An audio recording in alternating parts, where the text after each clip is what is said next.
खुदा यीशु मसीह के ज़िंदा जलाली और बाबरकत नाम में आप सबकी सलामती हो।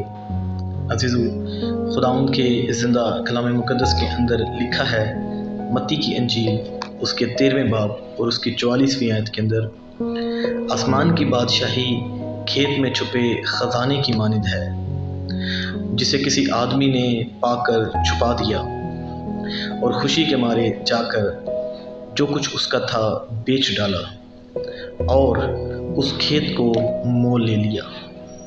जो हम सब जानते हैं कि खुदा यीशु मसीह की तालीमात में अक्सर हमें बहुत ज़्यादा तमसीलात नज़र आती हैं, और हम जानते हैं कि यीशु मसीह के जो शागिर्द थे वो भी यीशु मसीह से ये कहते थे कि आप क्यों लोगों से तमसीलों में बात करते हैं।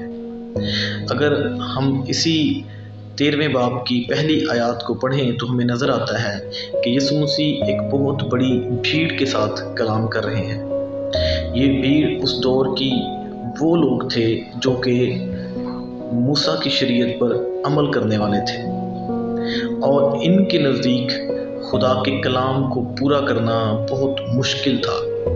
और उसके साथ साथ उस वक्त के जो लीडर थे, जो मजहबी रहनुमा थे, फ़क़ी और फरीसी, जो शरा के आलिम थे, उन्होंने भी अपनी तालीम से खुदा के कलाम को बहुत मुश्किल बना दिया था।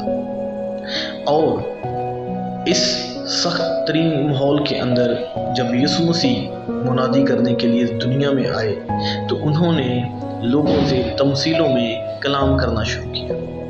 अजीज़ों, अक्सर खादमीन जो हैं वो इसलिए तमसीलों में खुदा के कलाम को पेश करते हैं ताकि लोग मौजूदा दौर के अंदर से आम बातों को लेकर खुदा के कलाम को समझ सकें। लेकिन यीशु मसीह के दौर में ऐसा नहीं नज़र आता, बल्कि लोग और यीशु मसीह के जो शागिर्द थे वो यीशु मसीह से ये कहते थे कि आप तमसीलों में बात ना किया करें। यहाँ पर भी जिस तमसील को, जिस हम मिसाल को आज मैंने आपके सामने रखा है, अगर हम इसको सीखें तो हमें नज़र आता है कि यीशु मसीह ने आसमान की बादशाही की जो खुशखबरी है उसे बहुत ही सादा और आसान अल्फाज में लोगों के सामने रखा है। अगर हम इस तमसील को देखें तो यहाँ पर हमें चंद चीज़ें बड़ी साफ और वाज़िया नज़र आती हैं। इनमें सबसे पहले खेत के अंदर छुपा हुआ ख़जाना है।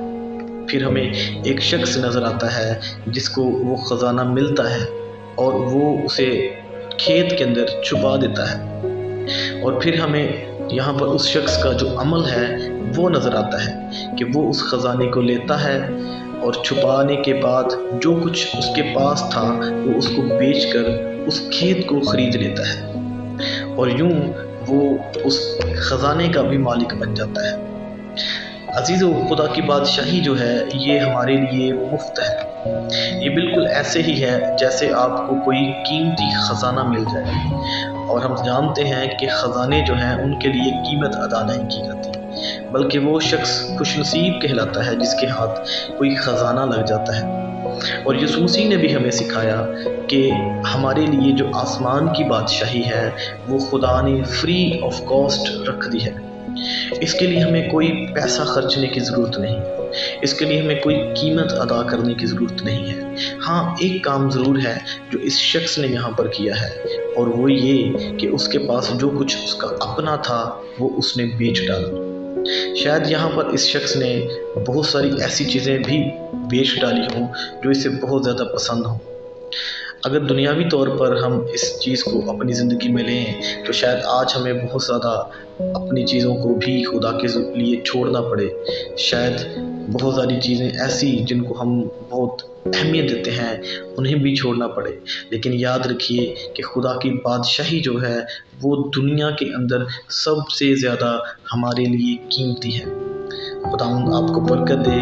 मैं दुआ गो हूँ कि आप दुनिया के अंदर रहते हुए जब तक आप ज़िंदा रहें आप इस कीमती ख़जाने को अपनी ज़िंदगी के अंदर लें। खुदा आपके साथ हो।